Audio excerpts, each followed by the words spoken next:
तो भाई लोग कैसे हो। आज मैं आप लोग के सामने डोगा की स्टोरी लेके आया हूँ, मारा गया डोगा। चलिए कहानी स्टार्ट करते हैं। मुंबई शहर के शास्त्री पार्क के उस कोने में अभी भी गहरी हलचल थी। यह हिंदी का पेपर है, इंग्लिश, मैथ और जीके के पेपर कल मिलेंगे। चाहिए तो 500 रुपये एडवांस जमा कराओ फटाफट। ओके। ये चारों थे, 16, डेजी, गफूरा और सुक्का। इस बार की परीक्षा में वारे न्यारे हो जाएंगे। पिछले साल हमने जो पेपर लीक आउट किए थे उसकी सफलता ने इस साल हमारी इमेज बना दी। इमेज को बिगड़ने में भला कितनी देर लगती है। कौन हो तुम? डोगा। शायद यह नाम तुमने पहली बार सुना हो, मगर अब हमेशा याद रखोगे, क्योंकि अब जब तुम यहाँ से जाओगे तो तुम्हारे गाल की ऊपर की हड्डियों पर एक एक नीला निशान होगा जो तुम्हें मेरा नाम भूलने नहीं देगा। 16 की नसों में बहने वाला युवा खून बेहद गर्म था। डोगा, हमारे चेहरे पर जो तूने एक एक नीला निशान दिया है, उसके जवाब में जो लाल निशान हम तेरे चेहरे पर देंगे तू उसकी गिनती भी नहीं कर पाएगा। काश ये बात कहने से पहले 16 ने चट्टान से मजबूत उस सीने के अंदर भी झांक कर देख लिया होता, जहां जमाने के दिए सैकड़ों घावों के निशान आज भी मौजूद थे, और जो ऐसे ही अवसरों पर टीस उठते थे। और तब डोगा इन पर बेरहमी नाम का मरहम लगाया करता था। तुम पेपर लीक करते हो, मैं तुम्हारी नाक से नक्सिल लीक करना चाहता हूँ। ऐसी लड़ाइयों को डोगा ज़्यादा लंबा नहीं खिंचा करता। जल्दी ही ये बात उन युवाओं को भी समझ में आ गई। बोलो, अभी तक कौन कौन से पर्चे लीक आउट कर चुके हो तुम? जवाब दो। अभी तक सिर्फ हिंदी का। पर्चे कहाँ से मिलते हैं तुम्हें? बोलो। ब्लैक फेस के जरिए। ब्लैक फेस के साथ तुम्हारी अगली मुलाकात कहाँ और कब होनी है? अगर तुम हमारी जान बख्शो तो मैं तुम्हें सब कुछ बता सकता हूँ। ठीक है, लेकिन दूसरी बार अगर मैंने तुम्हें किसी आपराधिक गतिविधियों में शामिल होते देखा तो फिर तुम्हें डोगा के कहर से कोई नहीं बचा पाएगा। हम कसम खाते हैं डोगा, और अपने हथियार भी तुम्हें सौंपते हैं। आज से पहले हम ब्लैक फेस के हाथों की कठपुतली बने रहने पर मजबूर थे डोगा, लेकिन अब तुम्हें देखकर हमें ये विश्वास हो गया है कि तुम हमें ब्लैक फेस के चुंगल से निकाल लोगे। हजारों गुमराह युवा आज किसी न किसी कारण, किसी न किसी अपराध से जुड़े हुए हैं। अगर मैं अपराध की दलदल से उन हजारों में से तुम 4 को भी बाहर निकाल पाया तो मुझे बेहद सुकून मिलेगा। 16 ने उसे जो कुछ बताया उसे सुनने के बाद डोगा के चेहरे पर हमेशा की तरह कोई भाव न उभरा था, मगर डॉग मास्क के नीचे उसका चेहरा जरूर सख्त होता चला गया था। कल उससे से अंग्रेजी, मैथमेटिक और जीके के पर्चे लेने तुम नहीं जाओगे, बल्कि मैं जाऊंगा। यार 16, तूने डोगा को ब्लैक फेस वाली झूठी कहानी क्यों बताई? अब मज़ा चखाऊंगा उसे। तूने देखा उसने कैसे मेरे बाल झटकाए थे, मुक्का भी मारा। मैं उसका मैं उसका वह हाल करूंगा कि डॉक्टर भी उससे कहेगा, डोगा तूने बहुत कष्ट भोगा, अब तेरी माँ का क्या होगा? मगर अपने एक दादा दोस्त पप्पन को ब्लैक फेस बनने के लिए तैयार करना पड़ेगा। डायमंड बॉस की 15वीं मंजिल पर बने रिवॉल्वर नामक उस रेस्तरां में अक्सर ही भीड़ रहती है, मगर आज ये भीड़ एक खास उद्देश्य के लिए वहाँ मौजूद थी। किसी खास उद्देश्य के लिए ही आज वहाँ पर आगमन हुआ था उस ओवरकोटधारी का। ब्लैक फेस के रूप में जो भी शख्स पेपर लीक करने का काम करके देश के युवाओं की नींव को कमज़ोर कर रहा है, आज मैं उसके चेहरे को बेनकाब कर दूंगा। निश्चित रूप से ब्लैक फेस तुम ही हो। मुझे 16 ने यहाँ भेजा है। पर्चे लाए हो? मेरे पास सिर्फ एक ही पर्चा है। यानी तुम्हारा डेथ वारंट? जरा पलट कर देख लो डोगा, ये मुझे पहचान कैसे गया? ओह, तो धोखा दे गए वे चारों मुझे। उसने अपना ओवरकोट उतार फेंका है यारो, वह डोगा ही है। और लो, वह पप्पन के आदमियों से घिर गया है यारो। पप्पन और उसके साथी मिलकर डोगा को पिल्ला बना देंगे। पप्पन ग्रुप स्ट्रीट गैंग के रूप में काम करता है, और अब मैं सुनाता हूँ इस शानदार फाइट का आंखों देखा हाल। स्ट्रीट गैंग जो अपनी आक्रामक शैली के लिए कुख्यात था, ये सब छटे हुए गुंडे हैं, और शायद मेरी प्रतीक्षा में इन्होंने पूरे रेस्तरां पर कब्जा किया हुआ है। यारो, डोगा ने पप्पन ग्रुप के फेंके सभी शस्त्रों को टेबल पर रोक लिया है। डोगा ने पप्पन को किक जड़कर उछाल दिया है। आदमियों को धाराशायी करता हुआ डोगा हाथ में पकड़ी उस टेबल सहित हवा में उछल गया है यारो। डोगा ने अपनी हाथ में पकड़ी टेबल को 4 से टकरा दिया है, और वो चारों काउंटर पर ही ढेर हो गए हैं। और डोगा जिस टेबल पर आकर खड़ा हुआ है उस पर रखी सोडा वाटर की बोतलों को उसने एक एक करके 10 आदमियों की कनपटियों पर फोड़ दिया है। यारो अब पप्पन और ब्लैक फेस अपना हैट एक तरफ रखकर हाथ में दो भयंकर शस्त्र लिए डोगा पर टूट पड़ा है, मगर डोगा ने उसके एक हाथ को ऊपर हवा में रोक लिया है और दूसरे को नीचे उसके घुटने के पास, और ब्लैक फेस डोगा को धकेलता हुआ टेरेस तक ले आया है। अब केवल एक ही झटके में हो जाना था जिंदगी और मौत का फैसला, लेकिन एक ही झटका घटनाक्रम के परिणामों को बदल देता है। यारो गजब हो गया, ऐन समय पर डोगा ने खुद को बचा लिया और अब ब्लैक फेस की मौत की बारी है। अरे वाह यारो, ब्लैक फेस ने मौत के सफ़र में डोगा को भी साथ ले लिया है। 15वीं मंजिल से गिरकर दोनों की हड्डियों का सुरमा बनने वाला है यारो। पप्पन किसी तरह बचना चाहिए सोला, मगर ठहरो, डोगा के हाथ में वो सलाख आ गई है जो कि शायद बिल्डिंग के किसी हिस्से की मरम्मत के कारण वहां लगाई गई है। ब्लैक फेस अब डोगा की टांग पकड़कर लटक गया है और शायद डोगा से अपनी जान बचाने की प्रार्थना कर रहा है। डोगा पूरी बेरहमी के साथ उसके बाल पकड़े छत की टंकी तक बने लोहे के उस स्केचर पर चढ़ने लगा है यारो, जो कि शायद कोई विशाल होल्डिंग टांगने के लिए लगा है। मुझे ब्लैक फेस के ब्लैक पेंटेड चेहरे पर उसके 32 के 32 सफ़ेद दांत दिखाई दे रहे हैं, यानी वो दर्द और मौत के डर से बुरी तरह चीख रहा है। और शायद उसने बाल बिठाने के लिए सर पर तेल कुछ ज़्यादा चुपड़ लिया है, वो डोगा के हाथ से छूट गया है। ब्लैक फेस का मुंह कचरे की पेटी में गिरकर और भी काला हो गया होगा। यानी पप्पन भी खलास। तूने हमें डोगा और पप्पन ग्रुप की लड़ाई की कमेंट्री सुनाई है सोला, या डोगा के हाथों उनकी पिटाई की? मैंने तो सिर्फ आंखों देखा हाल सुनाया है। मुझे देखने दे कि डोगा अब क्या कर रहा है। अब मुझे फिर से सोला, गफूरा, डेजी और सुक्का को पकड़ना होगा, क्योंकि पर्चे लीक का मामला मामूली नहीं है। ऐसे फ्रॉड के कारण देश के उन हजारों विद्यार्थियों का भविष्य दांव पर लग जाता है जो पूरे साल की मेहनत के साथ परीक्षा में बैठते हैं, जबकि बाजी मार ले जाते हैं। पूरे साल आवारागर्दी में बिताए और परीक्षा के दिनों में घबराए चंद चीटर्स, जिन्हें बढ़ावा मिलता है 16 जैसे लोगों से। अब क्या करें, वो जालिम कुत्ता हमारी धोखेबाजी को समझ गया होगा। इसका मतलब वो हमारी हमारी तलाश करेगा। वाह, ये तो तूने बहुत बढ़िया बात कही डेजी।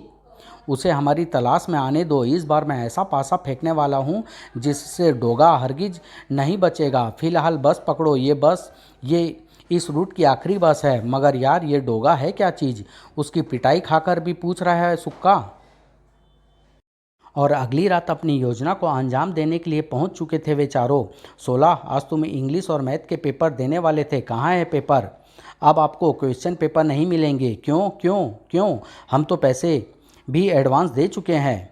दोस्तों, हम पेपर्स के बंडल ला रहे थे, रास्ते में डोगा हम पर टूट पड़ा और सारे बंडल छीनकर नाले में फेंक दिया। क्यों? पता नहीं क्या बात है। स्टूडेंट का तो नाम सुनते ही वह भड़क जाता है, क्योंकि उसकी नज़रों में आज के छात्र आवारागर्दी, गांजा, चरस व कोकीन के गुलाम होते जा रहे हैं। कह रहा था उन्हें गोली से उड़ा देना चाहिए। क्यों हमारे पीछे पड़ा है? हमारा एक साल खराब करके उसे क्या मिलेगा? मेरे सामने आ जाए तो चीर कर रख दूंगा। अगर पर्चे ना मिले तो मेरा ये साल खराब हो जाएगा और कॉलेज जाकर इश्क करने का सपना टूट जाएगा। छात्रों का रोष बढ़ता जा रहा था। उत्तेजित छात्रों के निकट, 16, कुछ तो करो यार, दूसरे पर्चे का इंतजाम कर दो, पैसे की फिक्र मत करो। वह पर्चे अब तुम्हें डोगा के पास ही मिल सकते हैं। मगर डोगा हमें कहाँ मिलेगा? और डोगा उधर ही आ रहा था। उन चारों ने आज इसी समय उन छात्रों को पर्चे देने के लिए बुलाया था। मुझे उम्मीद है कि वो चारों मुझे यहाँ मिलेंगे। सहसा 16 की आंखें चमक उठी। वह रहा डोगा, डेजी, गुफ्फर, सुक्का, भागो। वे चारों डोगा की निगाहों में आने से बच ना सके। ये चारों मुझे देखकर भागे हैं। अब इन्हें रोकने के लिए मुझे अपनी गन का सहारा लेना पड़ेगा, मगर इससे पहले कि गोली चिंगाड़ पड़ती, तड़ाक ऊह, छात्रों का एक झुंड पत्थर बरसाता हुआ डोगा की दिशा में दौड़ पड़ा। काश हॉकी स्टिक अपने साथ लाए होते। मैं हॉस्टल से अपने साथियों को लेकर आता हूँ। ब्लडी बास्टर्ड, पकड़ लो इसे। डोगा ने छात्रों को अपनी ओर आते देखा। We are coming Doga. मेरी ओर आते यह युवा बहुत आक्रामक मूड में है, लेकिन क्यों? इन्होंने मुझ पर पत्थर क्यों फेंके? यह ले, हम तो फेल रिजल्ट आने के बाद होंगे, लेकिन तेरा हार्ट हम अभी फेल कर देंगे। Stop it. देखो, तुम लोगों को कुछ गलतफहमी हो रही है। तुम मुझसे नाराज़ क्यों हो? मैं तो तुम्हारा भविष्य और नष्ट होने से बचा रहा था। मेरी दुश्मनी तो 16 जैसे शैतान। डोगा की बात सुनने का छात्रों के पास समय नहीं था। छात्रों में सनसनी फैल रही थी। डोगा हमारे साथियों को मार रहा है। हॉस्टल से निकलकर सारे छात्र डोगा वाली दिशा में दौड़ने लगे। अजीब दुविधा में फंस गया था डोगा। पकड़ लो, जाने ना पाए। मुझे भागना होगा। मैं इन छात्रों पर हाथ नहीं उठा सकता। लगता है इन्हें मेरे खिलाफ 16 ने भड़काया है। हॉस्टल से निकल कर आए छात्र भी उन छात्रों में शामिल हो गए और डोगा के पास उनके फेंके पत्थरों से बचने का फिलहाल यही एक तरीका था। मुझे 16 ग्रुप के हृदय परिवर्तन का इतनी आसानी से विश्वास नहीं कर लेना चाहिए था। नीचे उतर आ कायर, नीचे आता है या इस होर्डिंग को ही गिरा दें। छात्र शक्ति से जो टकराएगा वह चूर चूर हो जाएगा। तूने एक माँ का दूध पिया है या डॉगी का दूध? अब डॉगी नहीं, बीच बीच बोल। जो हमारा साल बर्बाद करेगा उसे हम भी बर्बाद कर देंगे। छात्र शक्ति सचमुच उस पर भारी पड़ने वाली थी। गिराओ। मैंने इसके बारे में ये सुना है कि इसकी तलाश मुंबई पुलिस को भी, जिंदा या मुर्दा। और आज हम पुलिस की उस तलाश का अंत करवा देंगे। डोगा को जिंदा या मुर्दा पुलिस को सौंपकर। डोगा के लिए सचमुच ये दुविधा और परीक्षा की घड़ी थी। छात्रों की शक्ति ने ढेर कर दिया उस विशाल होर्डिंग और उस पर चढ़े डोगा को। मगर डोगा के मुंह से चीख तो तब भी न निकली थी। छात्रों में हर्ष की लहर फैल गई। मारा गया डोगा। इस विशाल होर्डिंग के नीचे दबकर आखिर मारा गया डोगा। अब हम उसकी लाश को सौंपेंगे पुलिस को। आइए इंस्पेक्टर साहब, देखिए, जो काम पूरी मुंबई पुलिस मिलकर भी ना कर पाई, आज उसे हमने, हमारी छात्र शक्ति ने कर दिखाया है। जाइए, टनों भारी होल्डिंग के पूरे मलबे को हटवा कर निकाल लीजिए उस घोषित अपराधी डोगा की लाश। व्हाट? डोगा की लाश? It can't be possible. हवलदार, हटाओ इस मलबे को, हरी अप। और सभी को मिला एक हैरत अंगेज झटका। कहाँ है डोगा की लाश? डोगा कहाँ है? हमने उसे होल्डिंग के नीचे दबते देखा था।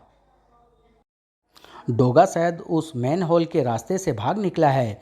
आज से पहले इतनी बुरी तरह से मैं कभी नहीं फंसा था। वो तो शुक्र है कि ऐन घटना स्थल पर ही मैन होल था, वरना आज डोगा सचमुच मारा जाता। इधर जिम में अदरक चाचा सूरज के लिए चिंतित थे। सुबह के 3 बज रहे हैं, सूरज अब तक क्यों नहीं लौटा?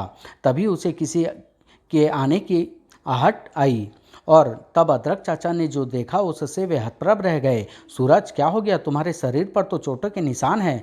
बताता हूँ चाचा। ऐसे क्षण अदरक चाचा को सूरज की ओर से बहुत विचलित कर देते थे। गुम चोटों में सेंधा नमक का सेक बहुत अच्छा रहता है। धीरे धीरे सूरज ने अदरक चाचा को सारी घटना सुना दी। मोनिका को रात की घटना यानी डोगा के घायल होकर भाग जाने की खबर सुबह टीवी न्यूज़ में मिली, जिसे सुनकर डोगा के प्रति वही चिर परिचित नफरत उसके चेहरे पर दिखने लगी थी। कब तक बचोगे डोगा? एक न एक दिन तुम्हारा अंत होना है, प्रत्येक बुराई की तरह। बेहद गंभीर था चीता। बुराई डोगा में नहीं है मोनिका, बुराई हमारे समाज में है जिसने डोगा को पैदा किया। डोगा का रास्ता गलत सही मगर उद्देश्य से पवित्र है। उसकी दरिंदगी और हिंसा का शिकार केवल अपराधी बनते हैं। ये बात कल की घटना से फिर साबित हो गई, क्योंकि उसने छात्रों पर उंगली तक नहीं उठाई। जरा सोचो, डोगा जैसा इंसान भला मामूली छात्रों से घबरा घबरा कर क्यों भागा? क्यों नहीं उसने उन पर भी दरिंदगी दिखाई? इसलिए कि वो सब छात्र थे और उन्होंने भी ठीक वैसी ही कोशिश की थी जैसी एक बार तुम महिला संगठन के साथ मिलकर कर चुकी हो, यानी डोगा को पकड़ने की। आप भूल रहे हैं भैया कि उसी डोगा के कारण आपकी नौकरी चली गई। तुम भी भूल रही हो मोनिका कि अपनी नौकरी से रिजाइन मैंने खुद दिया है और अब मैं एक डिटेक्टिव एजेंसी खोलने वाला हूं, क्योंकि मेरा उद्देश्य देश सेवा है जिसे मुझे पूरा करना है। पुलिस की नौकरी में रहकर न सही, जासूस बनकर ही सही। ओके। उसी समय लॉयन जिम पहुंची थी मोनिका सूरज से मिलने के लिए। सूरज, यह क्या हुआ? तुम बातें करो, मैं अभी आता हूँ। आओ मोनिका। दरअसल आज एक्सरसाइज करते समय रोमन रिंग का एक छल्ला टूट गया और मैं धड़ाम से नीचे आ गिरा, पर अब सब कुछ ठीक है। तुम बैठो ना। इधर 16 ग्रुप अपनी इस सफलता पर खुश था। मजा आ गया यार। डोगा की क्या पिटाई हुई। डोगा पिटाई का जवाब तक न दे सका। एक दो पत्थर तो उसकी खोपड़ी के अंदर जा गिरे होंगे, लेकिन फिर भी वो कमीना बच गया। और अधमरा सांप ज़्यादा खतरनाक होता है। क्या मतलब? मान लो डोगा ने पेपर लीक वाली बात प्रेस वालों को और सबको बता दी तो हमारा धंधा चौपट हो जाएगा, हम पकड़े जाएंगे। निश्चित रूप से 16 साथ ही साथ कुछ और सोच भी रहा था। 16 की खोपड़ी में एक और शैतानी योजना जन्म ले रही थी। इससे पहले कि वह हम पर वार करे, क्यों ना हम ही उस पर उल्टा वार करें, पेपर लीक केस में उसी को फंसा दे। कैसे? और शैतानी योजना अमल में लाई गई। प्रेस वालों के सामने चारों ने बयान दिया, जी हाँ, हम हायर सेकेंडरी के लीक पेपर बेच रहे हैं, इसके लिए हम सब से माफ़ी चाहते हैं। अब हमने फैसला किया है कि सच्चाई उगल देंगे। हम तो गुमराह बच्चे हैं, पेट पालने के लिए यह सब करते रहे। इस धंधे के पीछे छिपे उस असली अपराधी का हम पर्दाफाश करना चाहते हैं। हमें सुरक्षा प्रदान की जाए। आज तक हम लोगों को ब्लैकमेल करके वह सफ़ेद पोश अपनी तिजोरियाँ भरता रहा, हमारा खून पीता रहा। बताओ कौन है वह सफ़ेद पोश भेड़ की खाल में भेड़िया? उसका नाम लेते हुए हमारी जुबान थर्राती है। अगर हम उसके हाथ में पकड़े गए तो वह हमारी जुबानें काट लेगा, लेकिन हम कानून के लिए और जनहित में उसकी पोल खोलेंगे, चाहे वह जालिम हमारी जान ही क्यों न ले ले। उसका नाम सुनकर आपको सहसा यकीन नहीं होगा, तो सुनिए। लीक पेपरों का धंधेबाज वह सफ़ेद पोश गैंगस्टर है, डोगा। डोगा? डीढ़ ही से डोगा? जी हाँ, वही डोगा जो कानून का रक्षक और जनता का रखवाला बना फिरता है। कल रात छात्रों से उसकी झड़प इसी कारण हुई, मगर डोगा उनके हाथों बच निकलने में सफल हो गया। 16 गैंग के प्रेस बयान से तहलका मच गया। देखा देखा इंस्पेक्टर असलम, और एक समय तुम उसे अपराधी मानने से इनकार कर रहे थे। सॉरी सर, किंतु अब मैं उसे पकड़ने के लिए हर पल तैयार हूँ। अब उससे मेरी मुलाकात या तो उसकी कलाइयों को हथकड़ियों से जकड़ने के बाद खत्म होगी, या फिर उसकी मौत के साथ। नहीं, हथकड़ी नहीं इंस्पेक्टर, हथकड़ी नहीं, गोली। उसे देखते ही भून डालो, मुझे वो जिंदा चाहिए ही नहीं। And now no argument please.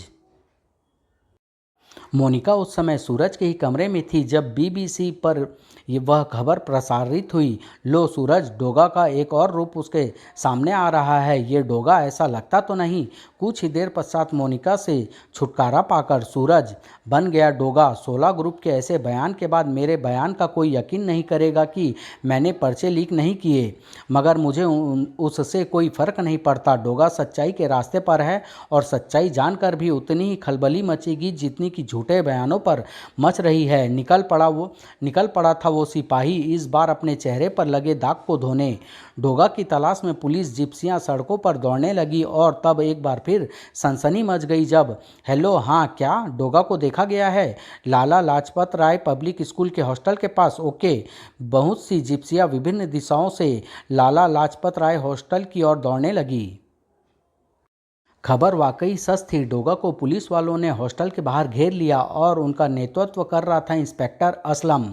फिर एक पुलिस जीप का लाउड स्पीकर गर्जा, फायर, और उसके साथ ही वह संपूर्ण इलाका गोलियों से गूंज उठा। तो क्या मारा गया डोगा? इसके अलावा अन्य सभी सुलगते सवालों का जवाब आपको नेक्स्ट भाग में मिलेगा, मरेंगे डोगा के दुश्मन से, जो बहुत जल्द आपके सामने लेके आऊँगा। धन्यवाद।